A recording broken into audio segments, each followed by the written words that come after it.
नमस्कार, मी प्राध्यापक DS Kamble. Advanced accountancy paper number 3 यामधील रेशो अनालिसिसमधला आपण प्रॉफिटेबिलिटी रेशो हा भाग आज आपण पाहणार आहोत. ह्याची पहिला इंट्रोडक्शन थोडी बघूया, मग नंतर प्रत्येक प्रॉफिटेबिलिटी रेशोमध्ये कोणकोणते रेशो येतात आणि त्याची सूत्र काय काय ते आज आपण इथं पाहायचं आहे. The profitability ratio exhibits the profitability of the organization. Profitability ratio are of two types: profitability related to sales and profitability related to investment. First, profitability ratio मध्ये दोन प्रकार पडतात. त्याच्यामध्ये एक सेल्सच्या संदर्भातली प्रॉफिटेबिलिटी आणि इन्व्हेस्टमेंटच्या संदर्भातली प्रॉफिटेबिलिटी. आता या सेल्सचं काय आहे फॉर्म्युला ते पाहूया आपण. Profitability related to sales. The ratio included under the group are gross profit ratio, net profit ratio, operating net profit ratio. Profitability related to sales याच्यामध्ये तीन रेशो येतात. त्याच्यामध्ये gross profit, net profit, operating profit. Gross प्रॉफिटचे सूत्र पहिला बघूया. Gross profit ratio is equal to gross profit divided sales into 100. This ratio indicates the efficiency of production as well as pricing. Gross profit is the difference between net sales and cost of goods sold. The gross profit ratio exhibits the relationship between gross profit and sales. A high gross profit ratio means sufficient margin to cover the expenses other than cost of goods sold. A higher gross profit ratio will be desirable because it indicates that the business organization is either producing or purchasing the goods and commodities at lowest cost. On the contrary, a low gross profit ratio may indicate unfavorable purchasing as well as inability of the management to group the sales. Full stop. The reasons for increase or decrease of gross profit percentage may be any of the following. The reasons for increase gross profit ratio मध्ये आपला relation जे असतं, profit जो काढतो तो सेल्सच्या संदर्भातला काढला जातो. सेल्सला डिवायडेड करून निव्वळ नफा हा काढला जातो. मग तो त्याची पर्सेंटेज जी असते ती एखाद्या वेळेस वाढते किंवा एखाद्या वेळेस कमी होते. मग आता ते रिझन्स फॉर इन्क्रीज म्हणजे काय, पर्सेंटेज कधी वाढू शकते किंवा त्या पाठी म्हणजे कारण काय असतात ते पहिला आता आपण पाहूया. Increase in sale price without any change in production cost. Production cost वाढल्यानंतर. दुसरं, lower cost price of goods, sales price remain constant. वस्तूची किंमत कमी झाल्यानंतर विक्रीची किंमत जी असते ती स्थिर राहते. त्यानंतर increase in sales price and reduction in production cost. किंमत वाढलेली आहे, विक्रीची किंमत वाढलेली आहे, मात्र प्रोडक्शन कॉस्ट हा कमी आलेला आहे. त्यानंतर reduction in the purchase up to certain extent. Purchase आपण जे करतो मटेरियल वगैरे असतो त्याचा खर्च कमी आलेला आहे, रिडक्शन झालेला आहे, त्यामध्ये घट झालेली आहे. Change in the method of valuation stock resulting over valuation of stock in trade. Stock त्याच्यामध्ये व्हॅल्युएशन करून त्याच्यामध्ये त्याला जो स्टॉक आहे त्याची किंमत किंवा त्याचं मूल्यांकन हे वाढलेलं आहे. त्यानंतर good sold but not delivered might have been included in closing stock. वस्तू विकलेला मात्र तो क्लोजिंग स्टॉकमध्ये त्याचा समावेश केलेला नाही. थोडक्यात ही पर्सेंटेज वाढते म्हणजे आपला ग्रॉस प्रॉफिट कधी वाढतो ते आता आपण पाहिलेलं आहे. आता कधी कमी होतो किंवा त्याची पर्सेंटेज कधी कमी येते ते आता आपण पाहूया. The reasons for decrease. Decrease कुठली कारणे आहेत ह्या पाठीमागं. तर पहिल्यांदा undervaluation of closing stock. Closing स्टॉकचं व्हॅल्युएशन कमी झालं असेल. Increase in cost price, sales price remaining same. वस्तूची किंमत असं पण म्हणजे प्रोडक्शन कॉस्ट वाढलेली आहे मात्र किंमत ही स्थिर आहे. Reduction in sales price, cost price remain changed. वस्तूची किंमत कमी झालेली आहे मात्र कॉस्ट प्राइस ही वाढत चाललेली आहे.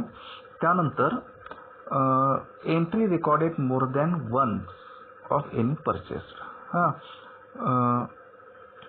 एकाच ठिकाणी वस्तूची खरेदी झाली ते रेकॉर्ड करताना वेगवेगळ्या ठिकाणी दाखवलेलं आहे. त्यानंतर goods purchased but not included in closing stock.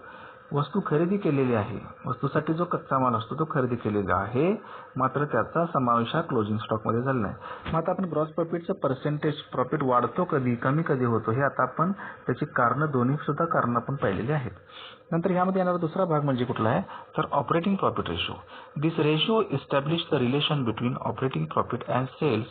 This ratio is calculated as operating profit divided sales into 100. Operating प्रॉफिटचं सूत्र काय आहे, तर operating profit divided sales into 100. मग आता ऑपरेटिंग प्रॉफिट म्हणजे काय, तर ऑपरेटिंग प्रॉफिट कसं काढतात, तर तुमचा जो सेल्स असतो, तुमचा जो निव्वळ सेल झालेला असतो, त्या सेल्समधून ज्यावेळी ऑपरेटिंग कॉस्ट वजा केली जाते त्यावेळी तुम्हाला ऑपरेटिंग प्रॉफिट. सूत्र कसं आहे, operating profit is equal to net sales minus operating cost. विक्रीमधून कॉस्ट वजा करा, कुठली, ऑपरेटिंग कॉस्ट वजा करा. मग आता ऑपरेटिंग कॉस्ट म्हणजे काय, तर ह्याच्यामध्ये कॉस्ट ऑफ गुड सोल्ड असेल, ऍडमिनिस्ट्रेटिव्ह ऑफिसचा खर्च असेल, सेल्स अँड डिस्ट्रीब्युशन एक्सपेन्स असेल, ह्या सर्वांना आपण काय म्हणतो, ऑपरेटिंग कॉस्ट म्हणतो, बरोबर आहे. Operating profit can be also be calculated, म्हणजे ऑपरेटिंग प्रॉफिटचं दुसरं असं एक सूत्र आहे, net profit plus net operating expenses minus non operating incomes. पहिलं आपण सूत्र पाहिलं, ऑपरेटिंग प्रॉफिट डिवायडेड सेल्स. ऑपरेटिंग प्रॉफिट म्हणजे काय ते पाहिलं आपण, आणि ऑपरेटिंग कॉस्टमध्ये काय काय तर ते पाहिलं. आता ह्याचा दुसरा एक फॉर्म्युला अशा पद्धतीने सुद्धा तुम्ही कॅल्क्युलेशन करू शकता परीक्षेमध्ये, तर net profit plus net operating expenses. प्रॉफिटमध्ये ऑपरेटिंग एक्सपेन्सेस ऍड करा आणि त्याच्यामधून वजा नॉन ऑपरेटिंग इन्कम. सूत्र operating profit is equal to net profit plus net non operating expenses minus non operating income. This means that operating profit can also be calculated by deducting operating expenses from gross profit, and this ratio shows the production of cost of goods sold and operating expenses in net sales. Hence, higher the ratio, lower the margin of operating profit. आता पहिला आपण सेल्सच्या related बघत असतो, त्यामध्ये आपण पहिला operating gross profit बघितलेलं आहे, त्यानंतर ऑपरेटिंग प्रॉफिट. आता ह्यामधला तिसरा फॉर्म्युला शेवटचा, net profit ratio. Net profit ratio म्हणजेच काय, तर त्याचं सूत्र असं आहे, नेट प्रॉफिट कंसात कुठला नेट प्रॉफिट, तर तुम्ही टॅक्स वजा करून शिल्लक राहिलेला जी रक्कम असेल तो net profit divided sales into 100. Net profit, पुन्हा एकदा सूत्र सांगतो, net profit ratio is equal to net profit in bracket after tax divided net sales into 100. Net profit is that amount of net sales which belongs to the owner or shareholders after deducting all cost and expenses, either operating or non-operating.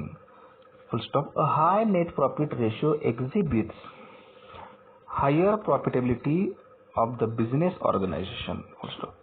The net profit ratio is used to measure overall profitability of the business organization. This ratio also indicates the firm's ability to face adverse economic situations such as decrease in demand, cutthroat competition, etc. Higher net profit ratio indicates better profitability and lower net profit ratio indicates poor profitability of the organization. Net profit is that amount of net sales which belongs to the owner or shareholders after deducting all cost and expenses, either operating or non-operating.